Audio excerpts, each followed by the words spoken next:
Hello and welcome to English 390, Saints and Sinners and Early English Drama, a fall 2017 online course offered at the University of Massachusetts, Dartmouth. I'm Professor Jay Zisk, Assistant Professor in the Department of English, and I'm your instructor this fall. This first tutorial will introduce you to the course through the syllabus and also help you become familiar with the online platform in my courses. I'm going to reserve my comments about the content of the course to the 3 short lectures that I have assigned to you for week 1 on the syllabus, which you can access upon completion of this tutorial in the week number 1 content frame in my courses, which I'll show you in a moment. My aim here is to give you the benefit of a thorough and detailed overview of the syllabus as I would were we gathered together in an actual classroom. So I hope you'll work with me through this tutorial so that you can set yourself up for success in this course. I want you to succeed.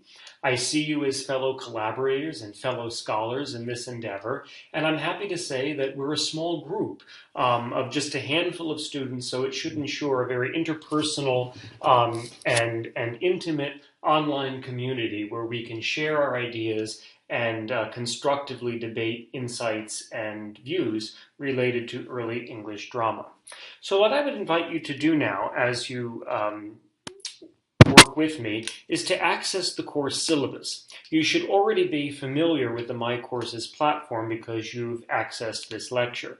So if you move to the pane on the left-hand side of the page and get out of the course welcome, where you have a short message from me, which you can read or ignore at your leisure, click the course syllabus button. And you should be able to access the document there that we'll be talking about. So if you haven't already, please download that document so it's in front of you. And I'll go through some of the most important aspects of the syllabus. Let me also say that I do require you to read the syllabus in its entirety, and I will hold you responsible for all of the assignments, the procedures, and the policies laid out therein. This syllabus, as I say to all of my students, is our contract. It's not intended as a list of rules, of do's and don'ts, but it's really presented as something that will keep us all honest. Honest to the course, honest to each other, and honest to ourselves. So I lay out very clearly what I expect of you. I will not change those expectations, and the syllabus will keep us all clear on what we all have to do. You'll see my name, my email, and my communication information in the first part of the syllabus. Email is the best way for you to communicate with me. I check my email every day, Sunday through Friday, and will aim to respond within 24 hours. So if you don't hear back from me within 24 hours, please do email me again. Keep in mind that I don't check email after 7 p.m. or on Saturdays. That doesn't mean you shouldn't contact me. It just means that you should allow the appropriate amount of time for my response. My on-campus office is in the Liberal Arts Building, room 325, and my office hours are Monday, Wednesday, Friday, 1 to 2:30.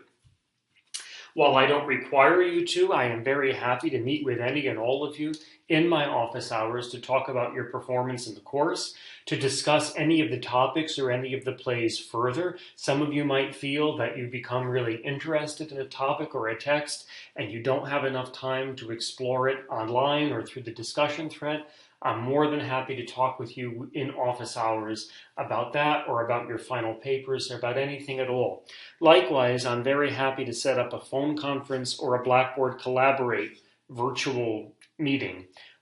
If you'd like, just email me for an appointment. While I feel very comfortable and qualified as an expert in early English drama and as the instructor of this course, I am decidedly not qualified in anything having to do with technical support. So should you experience questions, should you experience difficulties about using my courses, if the whole thing crashes, if the whole course goes away, if your assignment doesn't go through the way that it's supposed to, please contact umd.echelp.org, which provides you with email and phone support 24/7. Please don't address technical questions to me. I can't help you with them. Direct them to that set of web resources. I'm going to bypass the course description, the learning outcomes, which you can read on your own and which I cover a bit in the next series of lectures. But I would like to draw your attention to the note that I've written about this course, and I would ask you to read it carefully. I'll talk about this too as we move through the course, but I want to be clear from the beginning that this is a course on early English drama. It is a literature course and a course in literary history. It is not a religious studies course. That is, we look to religion in this course as a way to think about English drama. I could have structured the course according to a different set of topics, something like race and gender or science and medicine. But I chose religion because it's a subject that dovetails with my research, and I also think it's a subject that's critically important to the dramas written and performed in the periods that we're going to study. But I want to be clear that this is a course that can ever only be intellectual in its orientation. It does not advocate or defend any religious position. It does not express any religious views on the part of me or the university, and it certainly doesn't aim to impart or discern any sort of dogma or belief, either in the plays that we're reading or in the conversations that we're having. That's not to say that such enterprises don't matter. It's simply to say that this isn't the forum for them. You could find that in another sort of course, but as a literature professor in a literature department, I'm not qualified to offer that kind of experience. For those of you who have taken English 259 or 345, who have studied literary theory in some capacity, you may be familiar with New Historicism. And this course is taught from a new historicist perspective, which very loosely means that we're situating a body of literature in the context of a particular time and place. And we're seeing literature as a mode of discourse, that is a body of knowledge that shapes and is shaped by other discourses at the time that it was written. And in this course, we're going to focus on religious discourse. And we're going to focus on religion as a cultural discourse inflected by the historical, political, and theological pressures of late medieval and early modern England. So I want to be very transparent about that. I will direct all conversations back to that sort of enterprise, that we're really not here to talk about anyone's particular belief, and we're certainly not here to talk about the merits of one kind of belief in comparison to another. We're here to study early English drama, and that's what we're going to do. And in this course, we're going to do that from the perspective of religious contexts and discourses. If you have any questions about that, please feel free to email me, and I'd be very happy to address them. I'll move quickly now through some of the key highlights of the syllabus, the first of which I've already written to you about over email, and that's the issue of course texts. I've gone to great lengths to choose texts that are affordable and accessible for teaching this course. 2 of the 4 texts are available in very good online editions, the 2 plays by Shakespeare. I've ordered them in paperback, but you can access them using the links provided through the Folger Shakespeare Library's very good digital text edition. I have no problem if you want to use those online texts. I encourage you to do so. The Marlowe volume, which contains 2 of the plays we'll be reading, and the Sebastian and Fitzgerald Anthology of Medieval Drama are not available in what I would consider good online editions, and I would recommend that you purchase them either from the bookstore or from Amazon. I've ordered all 4 titles through the UMass bookstore, so if you want to stop by and just pick them up, you can. If you want to order them on Amazon, that's fine too. Please keep in mind that the Fitzgerald and Sebastian volume is going to be our core text for the first 7 weeks, and you'll need it in your hands for the start of week 2. That's a week from today, a week from Sunday the 3rd. You'll need to have that volume in hand so you can begin the reading. There is a short reading from that volume this week, but I've gone ahead and made a PDF copy, keeping in mind that many of you might not be able to get the text. I want to mention that this text, the Broadview Anthology, I noticed is available as a Google book. but I'm not sure how much of it is included therein and whether it will be for the duration of our entire semester. So I would do that at your own risk. If you want to use the Google Books version until you can get a cheaper used copy, please feel free to do that, but do so at your own risks. That said, it's strongly recommended, if not required, that you use the editions of the text that I've provided here.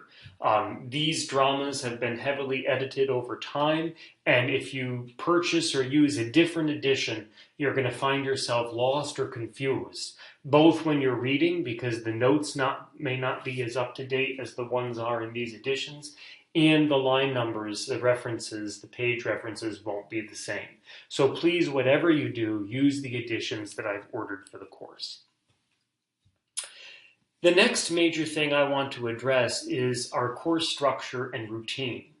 And for an online course, given that we're not seeing each other on a regular basis, I think it's vital to create a system whereby you should expect roughly the same pattern of assignments and activities every week. So if you go back to the My Courses page and you click on Weekly Expectations, I've provided this general list of what you can expect to do every week, beginning really in week 2. This week is kind of an introduction orientation week. I'll speak a little bit about the specific requirements later on. But every week, we're going to study at least one play, sometimes a couple of shorter plays. Later in the semester, we might do one play every 2 weeks if they're longer and more involved. But generally, you're going to have a primary text to work with. You're going to have something to read. You will also have a brief online lecture or a set of shorter lectures that I'm going to give you. These are all lectures that I'm writing and designing and offering. They're not lectures that I've outsourced or gathered from other places. I'm doing the work so that we're doing this in an authentic and interactive way. So you'll have a lecture, you'll have a series of reading assignments. You'll have a reading quiz to test comprehension of the plays that we're studying. You'll also have a discussion thread responsibility that has 2 parts, and I'll explain those in a moment. And in most weeks, you'll have a 1 to 2 page response paper in which you'll address a prompt or a series of questions related to the material that we're studying. So that's the general layout for every week. Set of readings, lecture, reading quiz, discussion thread, short response paper. And they're all laid out for you in that set of weekly expectations. So let me talk in just a bit more detail about each one of those assignments. Reading quizzes are designed to reward students who complete the reading. These are not how can professors just trick you quizzes. These are did you read the assignment quizzes. They're generally 10 or 15 questions. They deal with aspects of plot, character, theme, and context. The quizzes are open book and open notes, but they're timed to 15 minutes, so you do have to do the reading. You can take the quiz in My Courses at any time during the week up to the time that they're due. And all quizzes in this course, with no exception, are due on Wednesdays at 11:59 p.m., so sort of midweek. I should mention that our courses open on Monday morning at 9 a.m. So if you look at the course schedule later in the syllabus, you'll see for week 2 that the module will open Monday, September 11th at 9 a.m. and the module closes at 11:59 p.m. Sunday, September 17th. So on Monday morning at 9 a.m., you'll have everything you need to complete that week's assignments. And you can do so according to your own schedule, keeping in mind the due dates and the deadlines I've set in the syllabus. So the reading quizzes are always going to be due by 11:59 on the Wednesday of a given week. So you want to plan to do your reading between Monday morning and Wednesday evening. And I should mention that once you start the quiz, you can't stop it or go back, so make sure you're ready to take the quiz.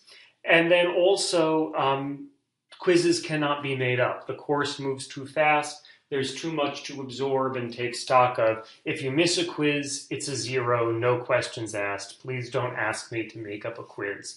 To compensate for that, I'll drop your lowest quiz grade at the end of the term. The second major assignment is discussion threads, and these take 2 parts. And again, one of the reasons that I have the assignments staggered throughout the week is so that you can give due attention to each one. So once you've done the reading, once you've taken the quiz, you can then think about what you're going to contribute to the class conversation.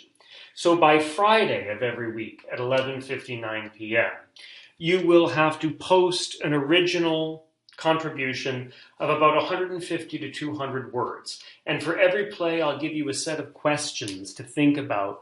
And this is your opportunity to contribute an insight, an idea, an argument to the discussion.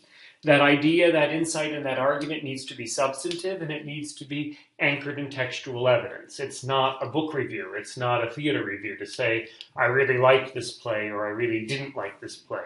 You want to present some kind of critical idea that your classmates can engage with. Those are due by Friday evening at 11:59. The second responsibility is to then respond to something that one of your colleagues has said. So once all the posts come in, the next thing you'll need to do is between Friday and Sunday, respond briefly to one of your colleagues' posts. And those responses are due Sunday at 11:59. The last assignment are short response papers, and these are not assigned every week. I've assigned them 8 times over the course of the term. And it might sound like a lot, but the reason that I've done this is that instead of giving you an 8 to 10 page paper at midterm, I've just given you a series of shorter 1-page papers scattered throughout the term so that you can develop ideas about a range of plays, and I can give you continuous feedback and help you improve your writing. So I'll talk more about the short response papers in week 2 when you'll have your first paper due. But generally, these are mini essays. These are opportunities for you to pitch a claim and support it with evidence and to get feedback from me. So you can read more about them here on the syllabus. There will be a midterm and a final exam. The midterm will be at the end of week 7. The final exam will be at the end of week 14. Both are open book, open notes, and they're designed to reward you for keeping up with the work in the course. And there'll be a short final paper of 6 to 8 pages at the end of the course, which will ask you to pursue a topic of interest that emerges over your involvement in the next 14 weeks, and you'll have to address that topic using one of the late medieval plays and one of the early modern plays. And we'll talk a whole lot more about that as we come closer to the midterm and the end of term. I've given you a clear sense of the grading and evaluation. You can see how much the discussion threads and the response papers and the quizzes are worth, and then how much the exams and the papers are worth as well. Please be sure at the beginning of every week you read through the weekly schedule. I've included that on the syllabus, and I've also included that in the module in my courses. So I would recommend that at the beginning of each week, you have your syllabus out in front of you, and then you also consult the learning module in my courses. So if you click on week 1, I'll give you an overview of the week that will explain what our agenda is. Because you're paying money and investing time to be here, I feel very strongly that I give you a sense of the learning outcomes and goals of this course. So every week I'll have a series of things that I'll expect us to do. And then I'll also provide an enumerated list of activities and tasks that again will help you to stay organized. I want you to do well. The course is challenging. We require a lot. 300 level courses do that. These are courses at the highest level of the department's curriculum.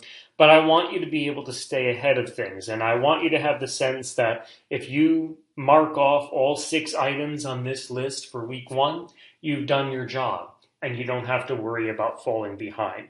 So please read that at the beginning of each week. And then if you click on the learning module, that module will contain the various components of a week's curriculum.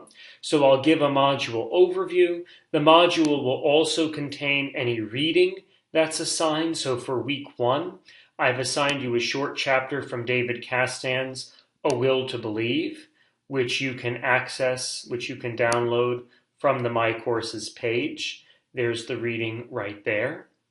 And then I also include in the learning module the lectures.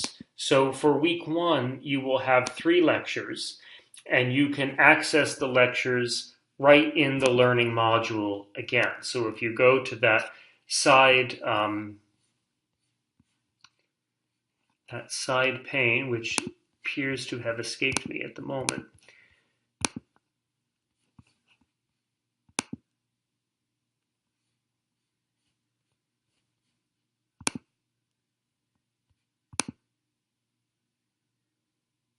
you'll be able to access the lectures. So you can move through the module either using the arrows in the side of the page here or the drop-down list here. So you'll see you have a lecture on what is early English drama, and then you have subsequent lectures afterwards. So you can access those lectures and watch them right in the module. The discussion thread instructions and starting in week 2, the reading quiz will be located underneath the learning module, and it will look the same every week. So again, you'll have an overview, you'll have a learning module that will contain the readings and the lectures, then you'll have a portal to take a quiz, and then finally you'll have a link to the discussion thread. And again, you click on the discussion thread. I've already included instructions there for what you are to do. It's loading at the moment, and you can join the discussion thread that way. If you have any questions about the technical components of my courses, please email that address at the outset of the syllabus. However, if you have questions about the course itself, if you're confused as to what you're supposed to do for an assignment, if you forgot when something is due, if I forgot to post a reading, which might happen if the quiz isn't available for some reason, you can do one of 2 things. You can always email me, but you could also use the Ask Questions Here feature, where you could create a thread and contribute a question to the whole group, and I can answer it for the benefit of everybody. So I think this is a really useful feature, keeping in mind that everything you put here is public and your colleagues can see it. So if it's a question about the personal nature of your work or your performance in the class, you're better off emailing. But if you forgot when the paper is due, if you're looking all over for a reading and you can't find it because I didn't post it, or I forgot to post it, or I thought I posted it and it didn't go, you can ask the question of the entire group. I'm going to leave the remainder of the syllabus to you for your review, and of course invite you to contact me if you have any other questions. There are important policies about the submission of work and late assignments, particularly academic honesty, which is very important. I urge you to read that section and be mindful of all penalties for cheating and plagiarism, and to contact me again if you have any questions. So I look forward to your introductions that you'll post on the discussion thread later this week. I remind you, going back to week 1, that you now are prepared to view the 3 lectures, one on what is early English drama, another on religion in early English drama, and a 3rd lecture that looks at the kinds of drama we're going to study, and then read the short chapter from David Castan's Will to Believe before you post to the discussion thread. So I'll see you in those 3 lectures. You'll hear from me more about the specific content and concepts of our course, and I'll certainly look forward to meeting and conversing with you on the discussion thread later this week. Welcome back to the fall semester. Welcome to this course. I'm very happy to have you, and I look forward to learning a lot from you this semester. We'll see you next